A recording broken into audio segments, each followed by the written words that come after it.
So So the only thing that you do apart from copy is potentially give referrals to other people who may be able to help you. yes. And it's great. Again, the referrals are great because especially if I've worked with them in the past, it's like, and these are the results that we together have delivered in the past. I can write the ad, she's going to strategize and publish it. Yeah. I'm going to write the copy, this person's going to design it. I'm going to write the emails, this tech VA, that's another person we have on our team, is tech VA. And she has a specific tech stack that she works with, and she'll take those emails, implement them, make sure the A/B testing and the tagging and the this and that is on. But that would be the other expectation, is we write the words. Yeah. You've got You're paying us to write the words. Hey there, and welcome to the Bringing Business to Retail podcast.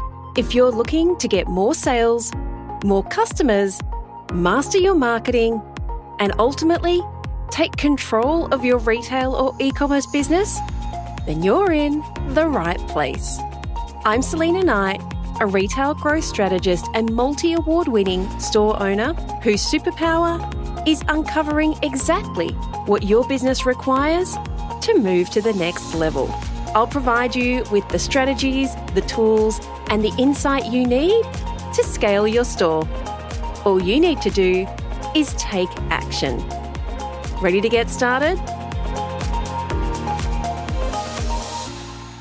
Hey there, and welcome to today's episode of the Bringing Business to Retail podcast. It is so hard to believe that we're already 3 weeks into January. I mean, oh my gosh, I think we say this every single year, but where has the year gone? I know for me, having a couple of weeks off and then jumping straight back in this week, it's felt like this week, I think it was actually last week. That's how quick everything's gone.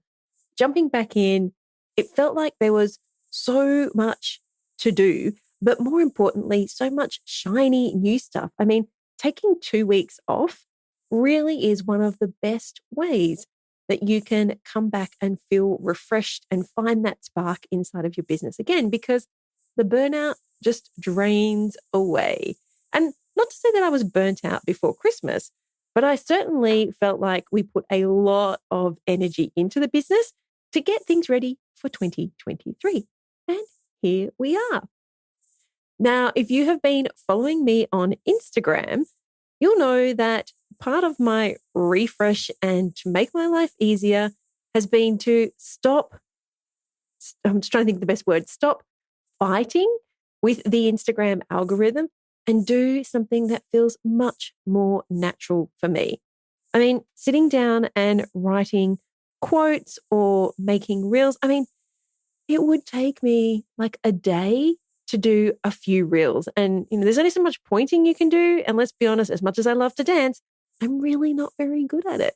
And so when I was at the gym last Monday, I was doing all of my exercises and I think I was listening to a podcast at the same time. And I just remember thinking, when I finished here, I have to go and schedule some social media because I would normally do that on a Monday. And just this feeling of dread and like every ounce of energy just drained out of me. That feeling came over me. And I was like, this is not sustainable.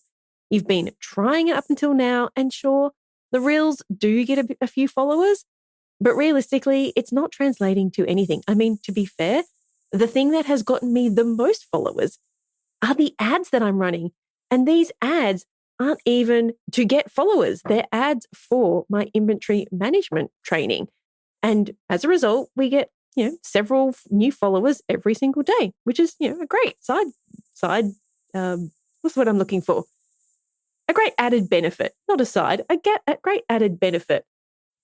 And so I was sitting there thinking, what would it look like for me to make social media just easier? And I thought, you know what? I'm good at speaking. Like, I'm great at strategy. I'm good at speaking. I don't mind going on video. Like that was never the hard part. Even finding content was never the hard part. The hard part was, how do you condense it all into something that people want to consume? And I just decided that was really, for me, the only option was to go live and do those things, to give strategies, to speak, to have conversations. The conversations part has been a little bit hard because it's quite difficult to have a conversation on an Instagram live. I am actually going live.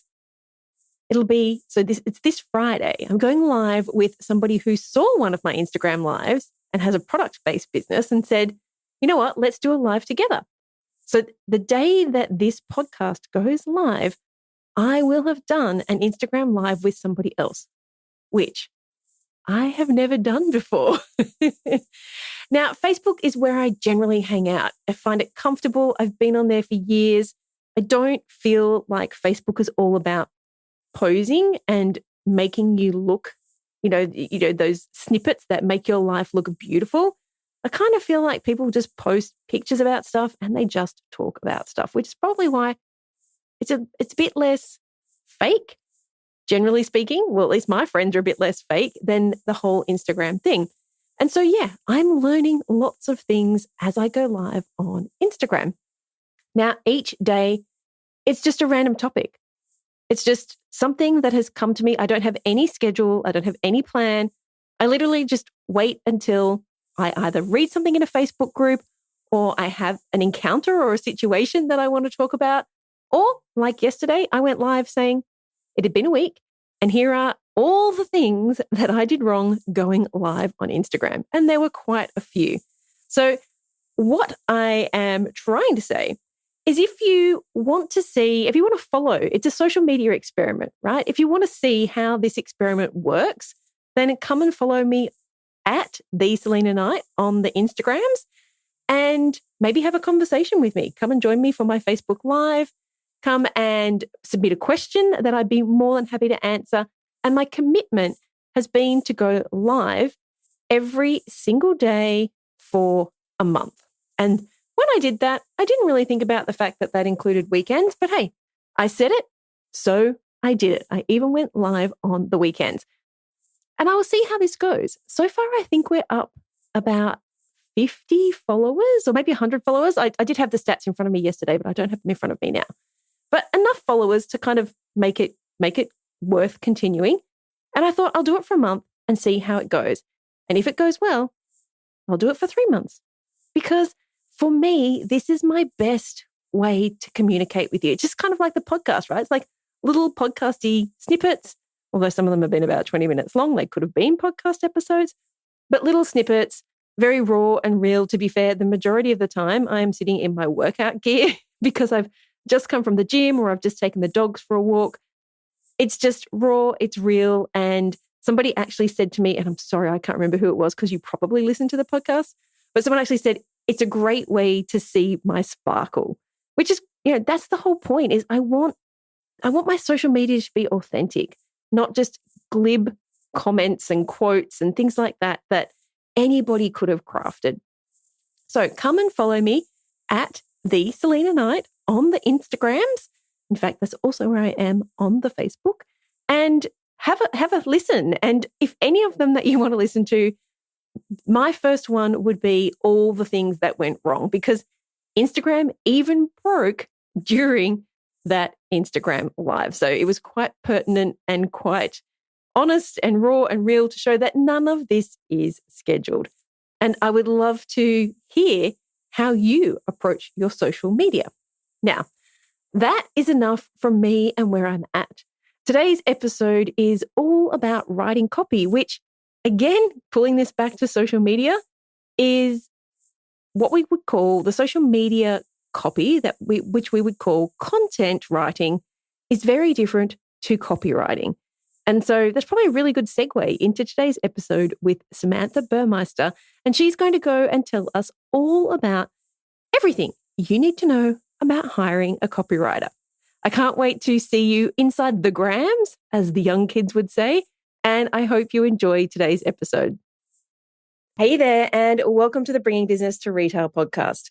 I know how difficult it can be to hire a copywriter because, heck, I have hired a lot of them in my time. Even though we have in-house copywriting, there is other stuff, because here's the thing I learned when my team, let me in on the secret, is not all copywriting is the same. and not all copywriters will do all types of copywriting. And so today I have on the show Samantha Burmeister from the Nomad Copy Agency to kind of walk us through not only the different types of content and copywriting, but also things like how much you should be paying somebody to work for you, and also questions you should be asking a potential copywriter, and a few behind the scenes secrets that will help you in your choice should you choose to get either a freelancer or an agency or outsource this work somewhere to help you grow your retail or e-commerce business. Welcome to the show, Samantha. Hi, thank you so much for having me. I so appreciate the introduction, and I love when service providers are super transparent with me. So I'm excited to really emulate that in our conversation. I know that the majority of the questions we get asked either in our Supercharge Mastermind or in our Scale Your Store group around about copywriting would be things like, who do I need? How much should it cost? And what do I need? So before we jump into these questions, I love the fact that it is like, is this self-explanatory? Nomad Copy Agency. You are a digital nomad? Yes. Yep. That's 100% true. And where are you right now? Where in the world is Samantha? Yeah. Right now I'm in California. But I created my business while traveling, and I never wanted it to be an issue with the people that I worked with of, oh, you're not in, Texas, California, wherever I thought that you were or wanted you to be. So I just named my business that right up front, so that there was never a surprise of like, oh, I'm in South Africa today. Tell me some of the best places you've been to as a result of being able to work and travel at the same time. Yeah. Some of the best places I've worked from are Playa del Carmen, Mexico. That seems to be really popular with the entrepreneur set. It really is, to the point that it's hard to find an affordable place there anymore, because during the pandemic, they were one of the few places that was really open with travel because they relied on it for the economy. So everyone started going there and fell in love with it and started buying up properties or getting long-term leases there. So it's actually hard to find an affordable place in Playa anymore. Yeah. I hear it's quite tax effective down there as well. I mean, it's cost effective in general for sure. But I love working in Cape Town, South Africa, minus their rolling blackouts. It's a delightful place to live. It's just when they have blackouts, it's hard to maintain internet connection. I've never been to South Africa, and you only hear what's in the media. And is it a safe place to be? Yeah, I think that all cities carry a certain level of risk. And it's, I think, pretty easy to be judicious about where you live, especially if you get plugged into a digital nomad community, which there are a dime a dozen on Facebook, and then you start to meet people and they can give you recommendations. But I have just a running list on my Google Maps app on my phone of like, want to go. And it's all the co-working places and cafes and stuff that people have recommended for, you'll sit next to somebody at a cafe in Mexico. They're going to Bali next week. What's your favorite place in Bali? And then I just start adding them to my phone. So what is on the top of the list? Like, what's the next place you want to go? Right now I have it on the calendar to go to Bolivia for a month this spring, late spring, early summer. I'm really looking forward to that. And I'll probably spend a couple of, so there's a term in the nomad world called slow mad. And I certainly fall into that of like stay places for at least a month or two at a time. So I'll be fast traveling for me, that's a week or two at a time, through a couple of other countries on my way to Bolivia. And then I'll post up there for about a month before heading back to the States. Do you ever get homesick? Not really. No, I'm good for about 3 weeks. After about 3 weeks, I just want to, like, even if I could be in the most beautiful place, but after 3 weeks, I just want to go home. Yeah. I've not really experienced homesickness. There was a point I wrote out the pandemic in Germany, and at one point I was like, I just want to go to an effing Target and like wander around and like touch things and whatever. And I was kind of homesick for that. It's funny, the most but I do get travel burnout. Yeah. Yeah. Or like, I spent a month in Italy this year, and by the end of it, I was like, I freaking love cappuccinos, but what I wouldn't do for like a spiced chai vanilla something or another from Starbucks. So like, and that's okay. it's okay to order the filet mignon and not like it after a month, you know? Oh, yes. Yeah. So, I would love to go to somewhere like Italy. We were going to go to Italy about 5 years ago for our friend's wedding, but, a whole bunch of mhm. stuff happened and it didn't end up eventuating. But I was so worried about not being able to eat because I can't eat wheat. I'm like, it's pasta and bread. Like, Mm, I'll eat the olives and the cheese, but I can't survive on olives and cheese. yeah. I think we just have in our heads, the most places that I've traveled to have tended to be, America, New Zealand. I've been to Bali. I feel like I've not traveled a lot, and I never quite know how to choose the next place to go to. My daughter is obsessed with Japan, so we've just actually yesterday we Mm. decided that we would go to Japan. That will be next on the list. And my husband and my daughter are going to South Korea for Scouts, World Scout Jamboree. I don't get to go to that one. So they kind of have some things on the list, but I don't know. I love having these conversations because I hear like Czechoslovakia is supposed to be absolutely beautiful. Hmm. And I'm like, oh, maybe we should go there. But then I'm like, I don't know what to do there. Anyway, that is a Right. conversation about And travel. that's the thing with like living, like traveling and working is you one kind of have to spend more time if you want to see the things that you want to see. And you honestly can typically pay the same for a week in a hotel as you would for a month in an Airbnb. So it does Mm, become easily justified to spend a little bit more time somewhere, especially if you have a remote work, yeah. opportunity. Yeah. Which Um, maybe might not be everybody listening to this consider. I mean, if you've got e-commerce with 3PL mhm, or Amazon fulfillment, that's probably a thing. But for everybody else, yeah. we're talking shorter holidays. But Mhm. anyway, we have digressed. We're supposed to be here talking about In a copywriting. delightful way. Yeah. It was a great conversation anyway. All right. How did you get into the world of copywriting and what the freaking heck does a copywriter actually do? Clearly, it feels like not an awful lot if you can go traveling around the world. I say that. I'm Yeah. joking, guys. I'm joking. So in short, a copywriter writes the words that go on the internet.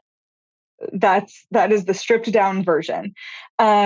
More specifically, the words that sell on the internet, which is what separates copy from content, but we can dive a little bit more into that. Definitely And want to how did jump I into get that. into it? Yeah. I had a career in sales, and I started my career in finance sales. It was business to consumer finance. Life insurance is a huge industry in the US, and that's where I started. Oh, Then I went the into the direct marketing angle. We'll jump into that, but the mm, direct marketing copywriting is so ridiculously different. And I just sorry to mhm, jump in, but this was where I had that realization from our creative director, who is our copywriter. She's like, that's not my thing. Direct response mhm, copywriting.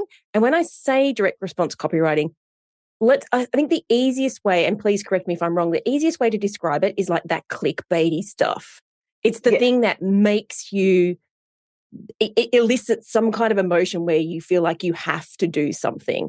So all those clickbaity things, that kind of writing, which is used a lot in things like life insurance, is a very different beast to the content writing that our mhm, copywriter would do in-house. yeah, yeah. And it's interesting too because there's direct to consumer, so B2B, B2C. Mhm. And when you're writing to a business, we often make the mistake of thinking that you're writing to like a brick and mortar store. Like you are picturing the business and not the person who's answering the email. So even when you're writing B2B, you're still writing to a person. Yeah. And that's hard to remember. But how I got here. So I started off in sales, went from finance sales to tech sales. So that took me into the B2B world. It was tech hardware, and then moved over to technology research. And what all of those have in common is that they sound big and scary. And my job as a salesperson was to take something complicated and help people not only understand it, but understand it to a point that they were excited about it and realized that they need it. And there is a science and an art to that. While I had my corporate career running on this side of things, I also was running a travel blog. It was a side passion, a side gig project. And I was using my PTO because I was not a remote employee. I was using my PTO to travel as much as I could because my personal goal is to visit every country. So I kind of realized that if I wanted to visit every country before I turned 50, which is the goal, that I needed to be visiting about 7 to 8 new to me countries per year. And I was Wow. traveling a whole lot and actually spending a lot of time in country.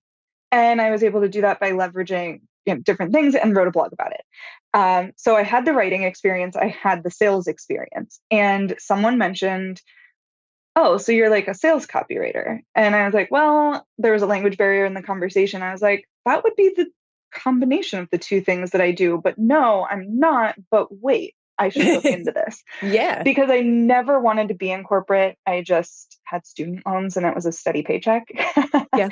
And I was like, always looking for my exodus, but wasn't sure what that looked like, whether it was a remote role for a company or what. And I found sales copywriting and realized this is what I'm really good at. I still get to use all the different parts of my brain and my skill sets, and I get to live the lifestyle that I want. So it Okay. was mixed in a lot of things. Can I ask then, let's jump into this conversation about content versus sales copywriting. And then maybe we can, and where you would use it, like where would a retail or e-commerce store owner use these individual things? Because what I see, and we're going to get to that, what I see people doing is putting a job out on maybe on a freelancer website or into a Facebook group or whatever.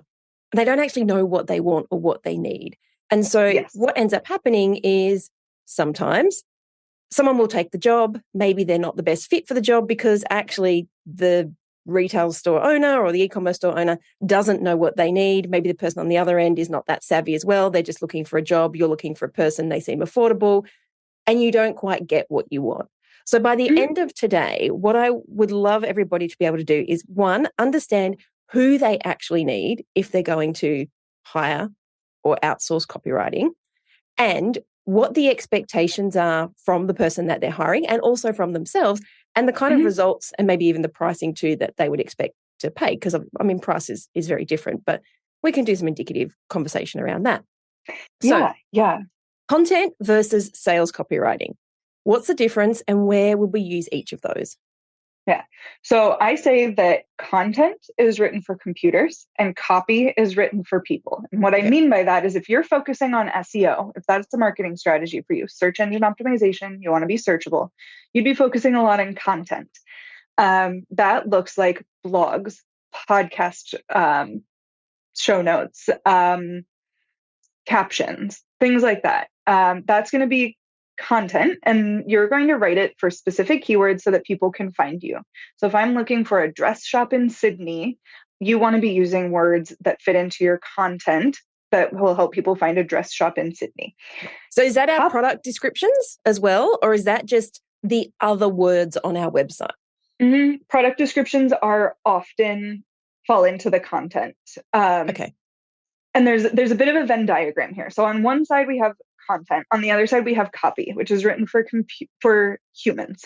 Copy is written for people, and it's designed to elicit an emotional response. And so many rules go out the window with copy because that's where we lose grammar, because we're looking at punchy headlines on the front of websites, or we see a lot of people who are in product in retail go to a service, or they tie in their products with a service. For example, if you're selling, I know rainbow vacuums are popular globally. You're selling the product, but then you also have the service side of things. And that's where we're going to see a lot of those punchier headlines or the transformation of what happens when you purchase the product. We see it a lot also with like fitness equipment, is that then you have... I was thinking, the first thing I thought was the fitness world. Yeah. So you're then writing this line between, so you might have a bunch of blogs on your website about fitness and how to use this ball and rope and stretchy band and whatever. And then it's like, but you want to learn more about the program where we teach you how to use it. Then it's going to click over to a landing page, and that's going to be copy that elicits the response of, I do want to be more fit and fun and fabulous. And that's written for people. Now, the Venn diagram here is that a lot of times you want your sales pages to be searchable, and that's where we're going to include some of that content and those specific keywords. I think SEO is really that middle of the Venn diagram, as are product descriptions, because those product descriptions have to elicit a response from people. as do like your video scripts and the words that we see on videos. That's typically considered copy, because a website, it's really hard for Google to crawl that and find that. And people are watching the videos and people are making a decision based on what they see in those videos. So that's the crossover. And that's a couple examples of where people might be using each of those. Okay. You mentioned the Yeah. word sales page, and I think that is a very service-based industry word. So just in case Yes. people are like, does she mean my product page? Let's just clarify a few things here, because what a lot of retail and e-commerce store owners don't do is use landing pages.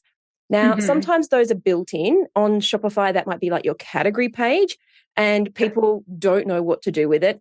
And to be fair, for a lot of platforms, you need an extra plugin to be able to make a beautiful landing page. But that landing page, I'm going to call it a landing page, even though it is a sales page, just because it's probably more of an industry specific term. That landing page or that category page is designed to, like you said, be searchable, to elicit some action from some, it's the personal stuff. But it also has probably quite a few SEO keywords in there as well. So this is what you're saying, that there's going to be places where there is a crossover. And to me, what I'm thinking when you say that is primarily I'm thinking of a landing page or a category page that is going to drive the traffic, but also bring people in to be able to understand what it is they're looking at. Would that be correct? Yes. Yep. That is 100% it. Great. Okay. So I think the people listening are probably looking at, I'm going to say 3 things, but I might come up with more. The first thing I'm thinking of first go to is product descriptions. So we'll talk about that in a moment. The next would be those landing or category pages that are designed to bring in more traffic. And the third one would be the About Us page. Yes. So what would you prioritize out of those 3?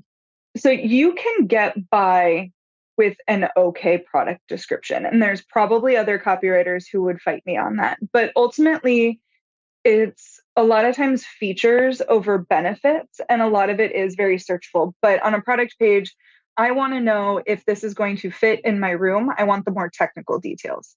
I would say the About page is also really important, but it's more so important when you're working with a service provider.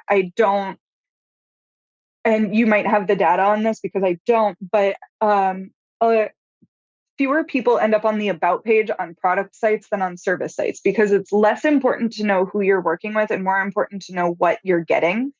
And so they're going to end up moving through the products, product descriptions, various options before they move over to like, oh, I wonder who Selena is and why she does this. Yeah, I think you're right.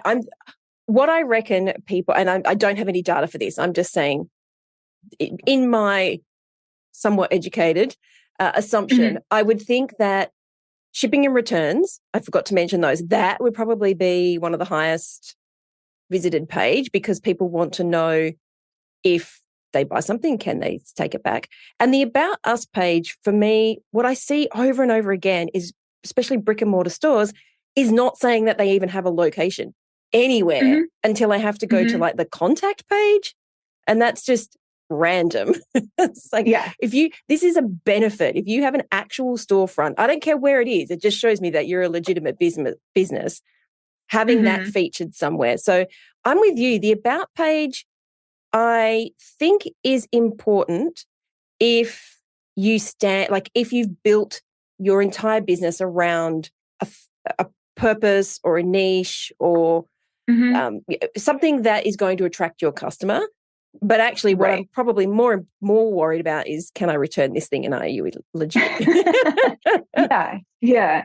So the third thing you mentioned is the landing page, but I would equate that to also your homepage, because this is where you're directing people. You called it a category page. You know, I'm thinking I just purchased no bull shoes. I've been lifting more. It seemed important for me to have a good pair of shoes. So I'm searching for good shoes for lifting. No bull comes up. They've got the ads on Google, so they're ranking. That's, ad copy is a different beast. But then I end up on their homepage, and that's where we go women's, men's.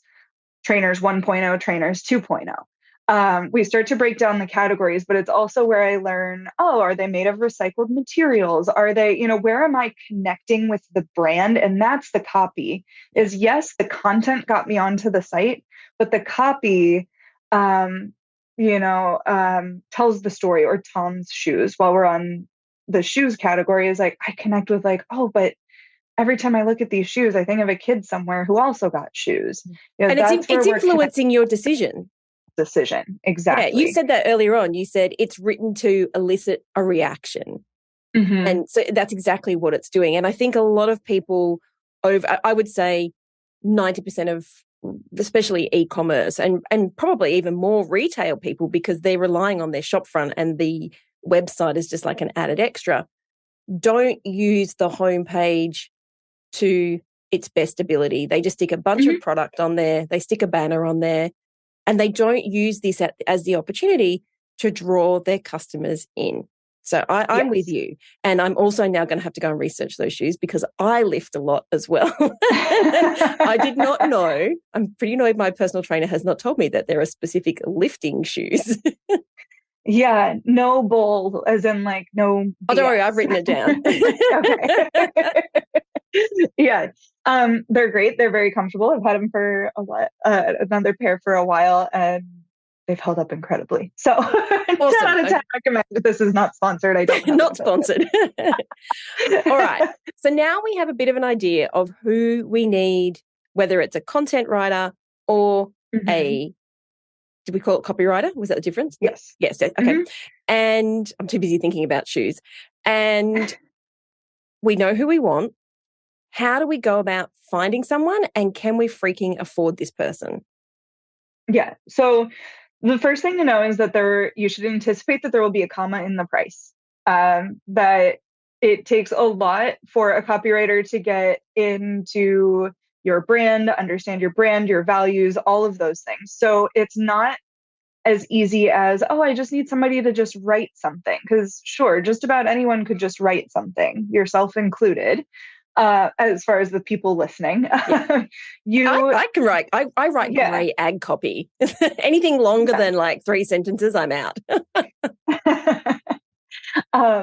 It's kind of a get what you pay for, but of course, then it comes to how do we vet people out and make sure that they're not simply overpriced. So my favorite ways to find someone are through referrals.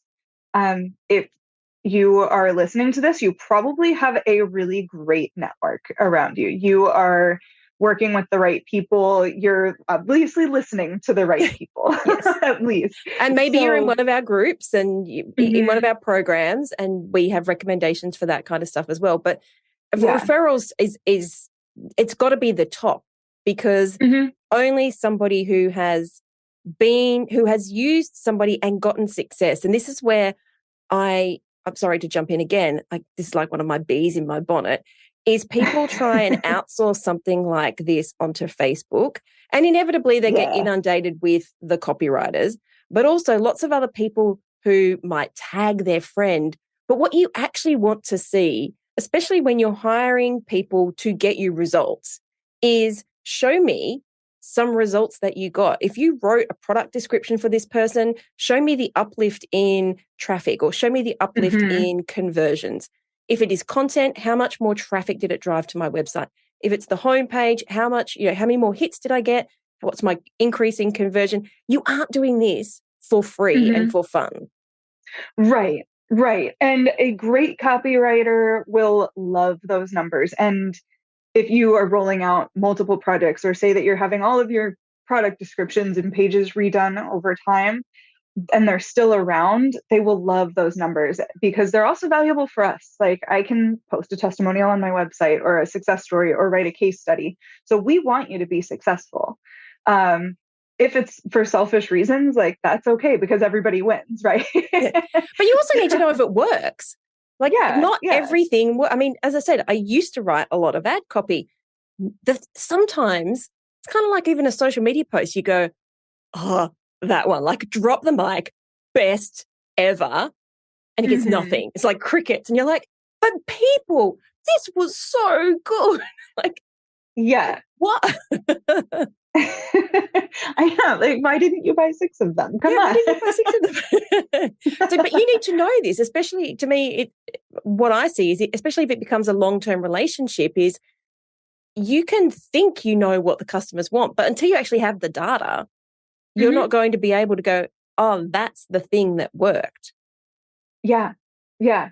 And I mean, there's so much to look at, and you have to put your ego aside when you look at the data of, oh, but I didn't want all the emojis because it made us look some type of way, but then you changed the emojis and I'm raising my hand because I freaking hate emojis in copy, but I know they work.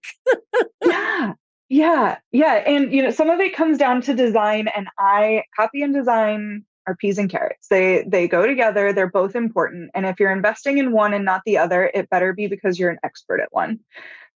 Because you can make your website beautiful, but it's putting lipstick on a pig if your copy is not converting.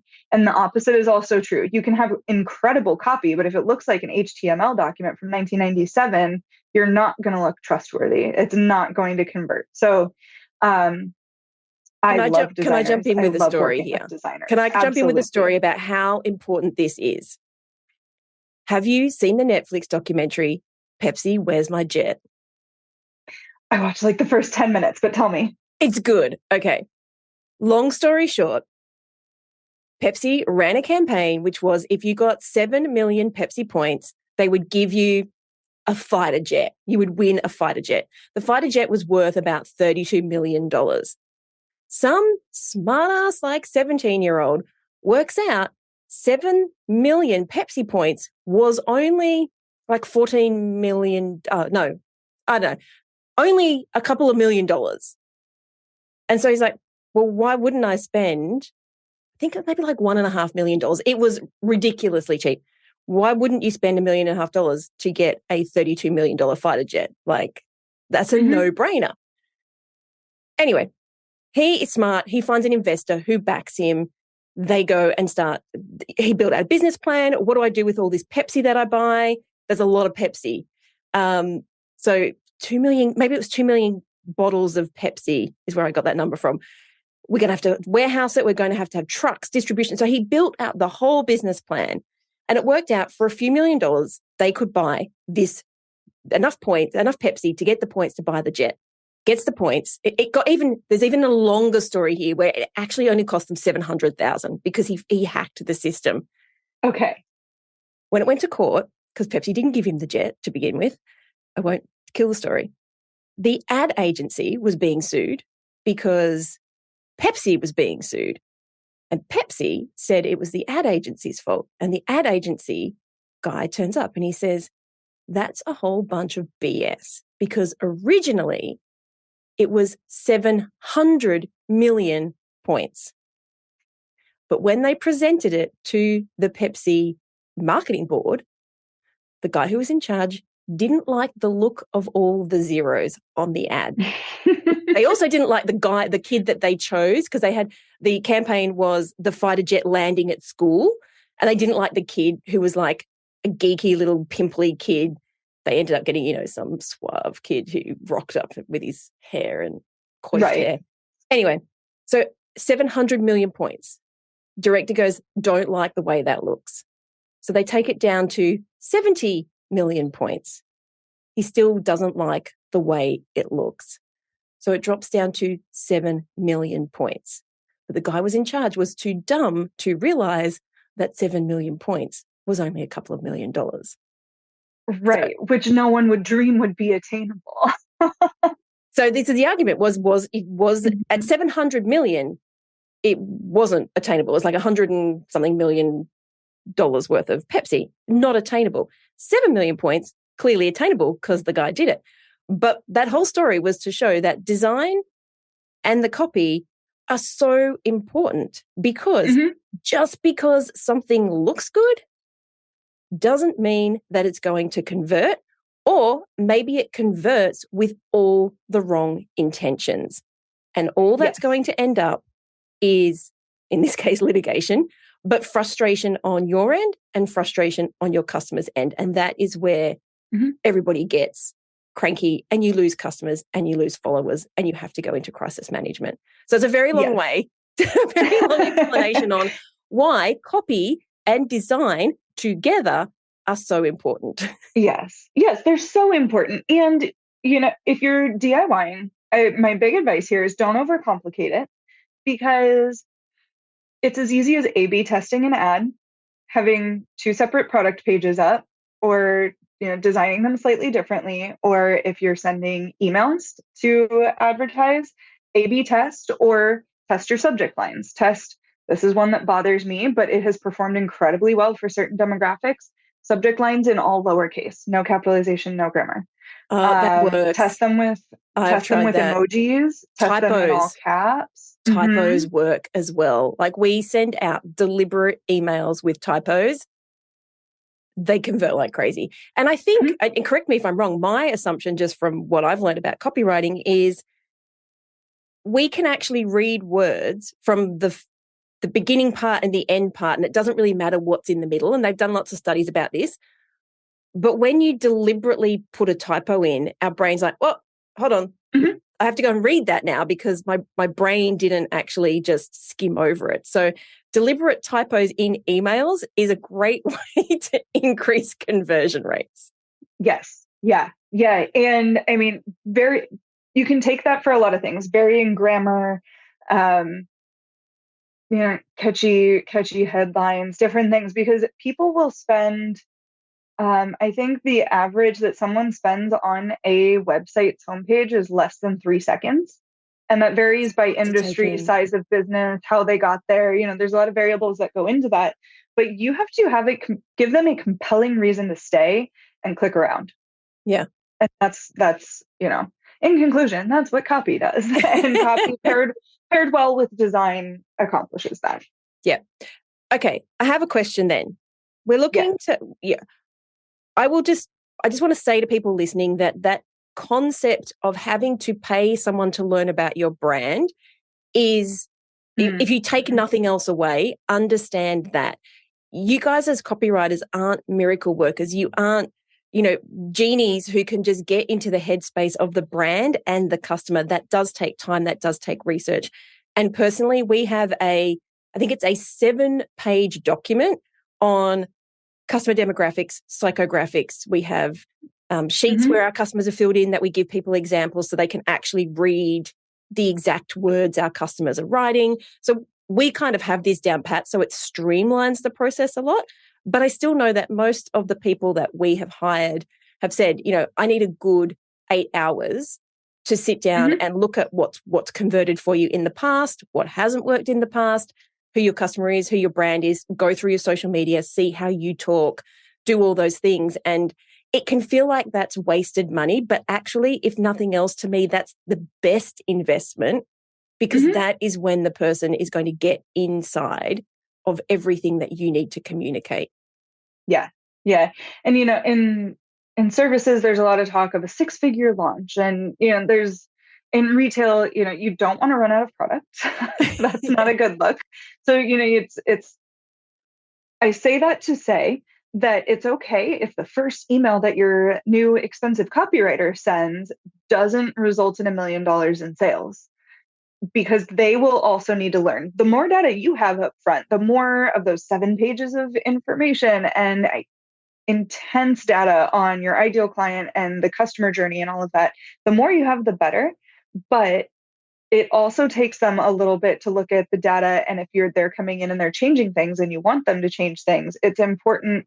Similar, if you've ever worked in ads, it takes a little while to learn your audience and create a mirror audience and all of that. And it's the same thing with a copywriter. So if the first couple of times you work together, you have to correct a little bit of the way that they're doing things because you prefer it done a different way, that's okay. Because if they're still doing those same things a month or 2 or 3 from now, then maybe they're not coachable and you need to find a better fit. But I want to also highlight that that's normal, and that as bringing them on to part of your team, even if it's your team of contractors rather than employees, know that that's okay and that's normal. And they are a dynamic person and you hired them for a reason. And usually that reason is because they were referred to you, because they get results. And yeah, I just No, want you're to put saying that out this, there. and I want to take that a little bit further, which is the reason you've hired this person or engaged this person is because you want to elicit change, something you want to make something better. Now, I know from experience, because we have a fractional CMO company that come into our business. So they work as part of our business, but they're not direct employees.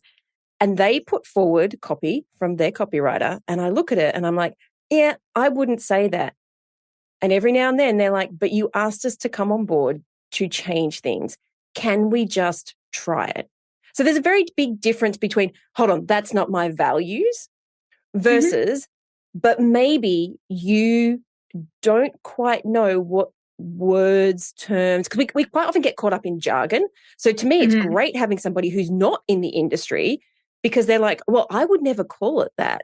I would have called it this, or I would have used this term. And like, you're using this term and like, I understand why you're using it, but maybe they would relate better to this word, which is the same, but same, but different. Let's just give it a try. Because if you continue to do the same thing over and over again and it doesn't get results, then nothing is going to change. If you're getting incremental results, then yeah, you'll learn and things will get better.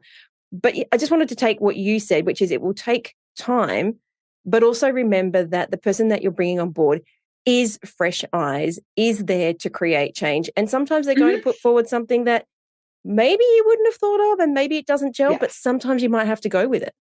Yeah. Yeah. They're not, I think to say what you're saying a different way, they're not simply a service center because you can hire a VA for however much, $10 an hour who's going to write words on a page for you.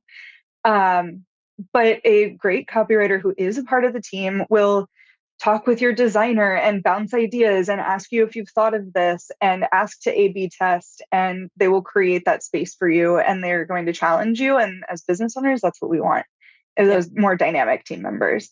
I want to touch on, you asked about the pricing. I would love to give a little bit more specifics on that. I don't want it to feel like I dodged that question at all. Okay, let's go there. Pricing. So pricing, if you're paying on just a simple project, then it is very common for copywriters to charge a la carte based on the service. So based on number of emails, based on number of pages, product descriptions, etc. Typically, you're looking at a project minimum, and that would be a few either sales pages or several product descriptions plus emails to deliver those. You're probably looking at a project minimum of about $3,000 to $5,000. That's pretty common in the US. Again, that's going to change based on industry, based on your copywriter's experience. If you're looking to bring someone onto your team on a retainer basis, meaning that you would hire them to write for you a certain number of hours a month, I would anticipate anywhere, and it depends on their experience and how far into the industry niche they are, anywhere between, and again, these are mostly US prices. I see people charging between $65 and $200 an hour. Now, the one person I know who charges $200 an hour is very, very specific in their niche, and they write fundraising copy for American universities. So they are very niche, but they're also the expert in their field, and universities pass that person's name around knowing that they're the expert. So that's probably on the high end of things. And they must be good, right? You wouldn't pass that name around and you wouldn't get into that level of detail if you couldn't get results for your client. Yeah. And in the service industry, it is common to pay for their service upfront. So my retainer clients pay me between the 1st and 3rd of each month.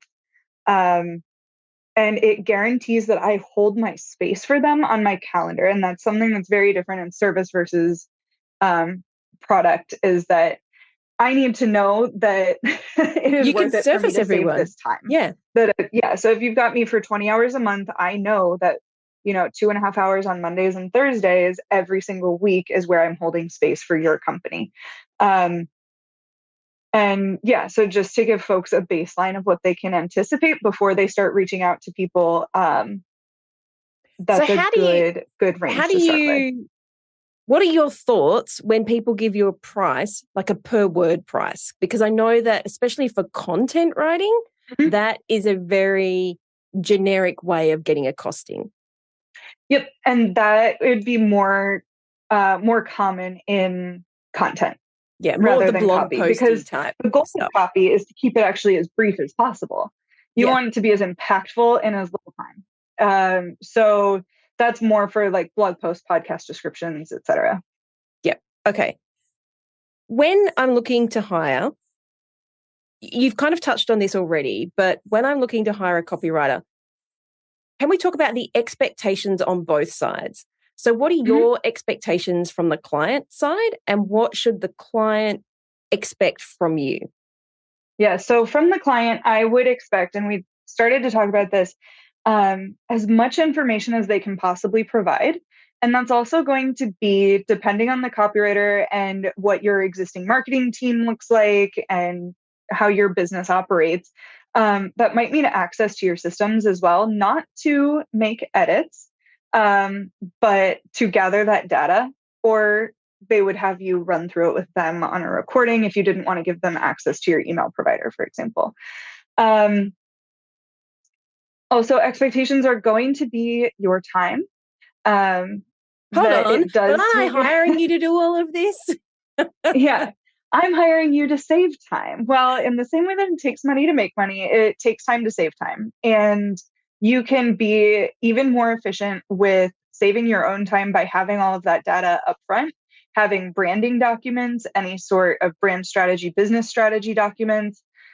Also, if you have a business manager that knows just as much as you do, that business manager's role is often to manage contractors. So don't be afraid to have them work directly with your business manager if you trust your business manager, which you should, or your business partner. Another thing is oftentimes, especially with small businesses, there's a lot of cooks in the kitchen. And the more that you can remove yourself or delegate the copywriter to a single person or a single team within your company is better, because it wastes a lot of our time and therefore your billable hours. If okay, Selena went through and made all of these edits and comments, and we had a conversation about it, and then all of a sudden here comes Tom with his opinions, and it's like, if you're working on retainer, it's like, okay, it's your time, Yeah. but if you trust Selena to run this project, then you need to delegate to a single person. We also expect you to communicate your timelines to us, as well as respect the timelines when you tell them. So it is common for you to delegate something to a copywriter. They reply to you a set number of days or whatever later with that copy. And then you're like, okay, I'll be in Bali for the next 2 weeks, not answering emails. And it's like, well, there's revisions. Do I just pass this off to the ads team? Like, are we postponing the project? So it's Yeah. important to really treat them With like a part of respect. the team. Yeah. We love being in your, either Asana, ClickUp, whatever your project management software is, as well as the Teams or Slack channels. I put in out of office, I add any projects that are currently on to my out of office on my calendar, and I just reserve that time from 7:30 to 8 in the morning on my clients' calendars so that they know it doesn't block them for the whole day, but they've got that reminder on their calendar before the workday starts of Sam's out of office, because I'm Yeah. not on their team, so they don't have that information right away, or I add it to my Slack notification that I'm currently out of office, so I communicate my time as well.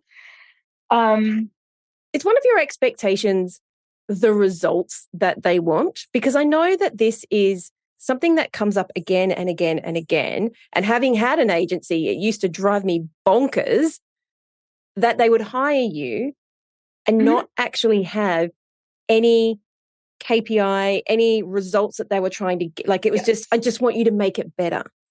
It's like, but Yeah. what's better? Is one more better? Or, is 0.5% better? Like, what is better to Right.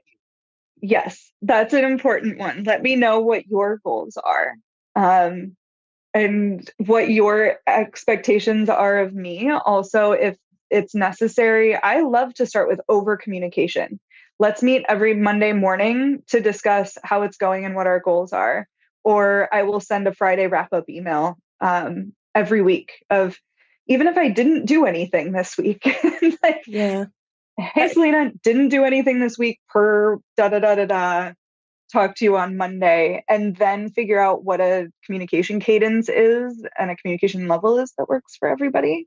Yeah, the communication is so important. And the communication to me is the difference between, again, that frustration or a really great relationship where, sometimes people do go above and beyond because everybody wants this to work. Yeah. Yeah. And then, and we talk, a buzzword right now is boundaries, right? It's the same thing as communicating your boundaries. And I work for a lot of people. I'm typically in either the US or European time zones, but I work with a lot of people, especially as a digital nomad. Digital nomads love to live in Bali. And there's a few Australian companies that I've done work with in the past too. So you can message me at any time, but I don't have notifications on between X and Y. Yeah. And just have that. That's in my onboarding guide, is like, we all as entrepreneurs hit like a random productivity streak at 3 a.m. Yeah, not me. Cool. But yeah. Okay. Do that. Like, email me and Slack me and whatever, but my notifications are off. So agreed. Not the 3 a.m. thing, there. but yes, I mean, we're the same. Like sometimes something will come to me and I'll send an email at 7 p.m. because I don't want to forget. And like by the time I go and put it into the project management software, I could have just written the email. And, there is this expectation, especially within our team. I don't know if we have it on our footer. We used to have it on the footer, which is, hey, I'm sending this at a time that's convenient for you.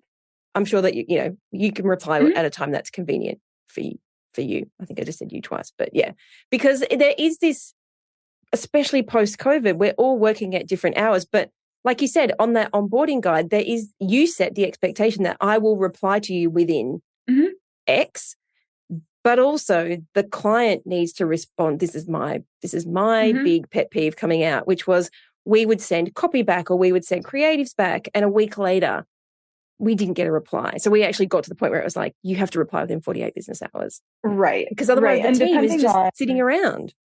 And a great way that I have helped rectify that in the past with a few like larger teams, or I had one of my junior copywriters on a project with me, is it was known that Tuesday afternoons and Thursday afternoons were when we had time blocked, but the whole team seemed to email all the time and it got overwhelming. And it's like, well, they're not actually violating any boundaries here, but how do we streamline this? And it was, we would send all of their emails, everything automatically to a folder. And then Tuesday afternoons and Thursday afternoons, we would go through, take the time to understand that information, dig into it, reply to emails, etc. But we also let them know, hey, seems like you guys have a lot of internal communications. Our time that's dedicated to you is this and that. Would you like to add an hour each morning where we, take time to understand the project and put it in their court? And that works really well.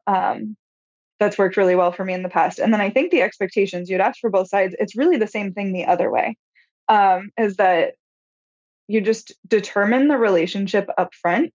I will put the asterisk that you should not expect from your copywriter anything that's not copywriting. I've finished a project before and they said, great, when will we start design? Yeah, not a designer. Like, I don't know. It's a good question. When will you start design?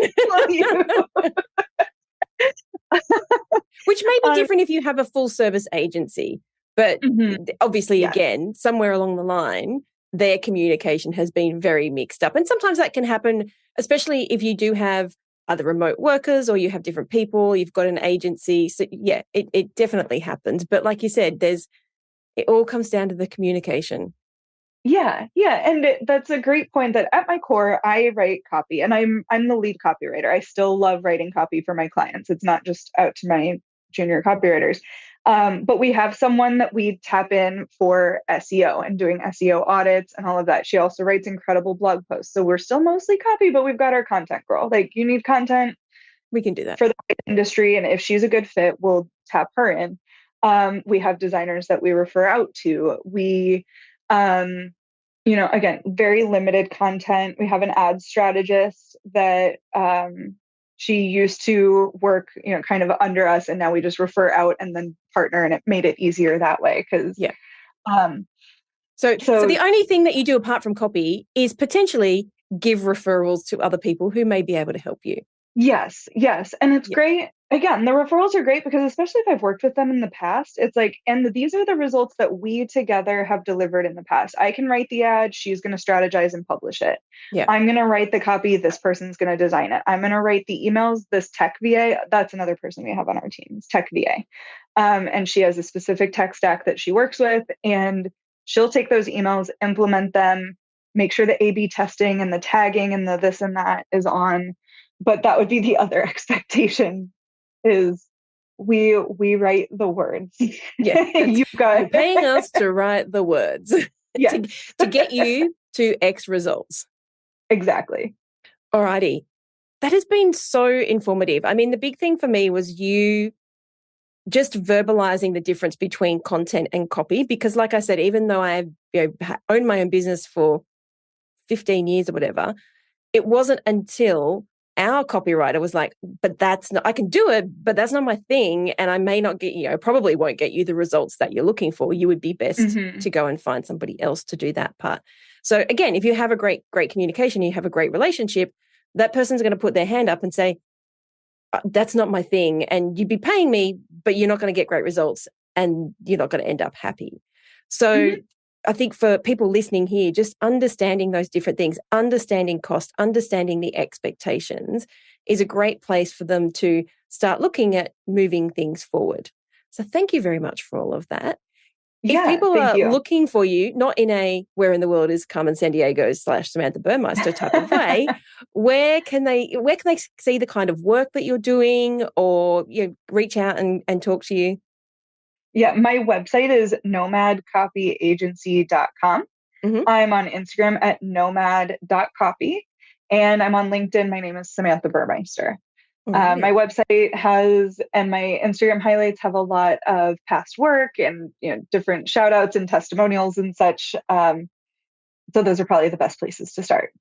Awesome. Thank you so much for sharing all of that with us today. It's been really insightful and quite a great conversation to allow people to now be able to make their next decision. So thanks so much. Yeah, thank you. So that's a wrap. I'd love to hear what insight you've gotten from this episode and how you're going to put it into action. If you're a social kind of person, follow me at @TheSelena and make sure to leave a comment and let me know. And if this episode made you think a little bit differently, or gave you some inspiration, or perhaps gave you the kick that you needed to take action, then please take a couple of minutes to leave me a review on your platform of choice. Because the more reviews the show gets, the more independent retail and e-commerce stores just like yours that we can help to scale. And when that happens, it's a win for you, a win for your community, and a win for your customers. I'll see you on the next episode.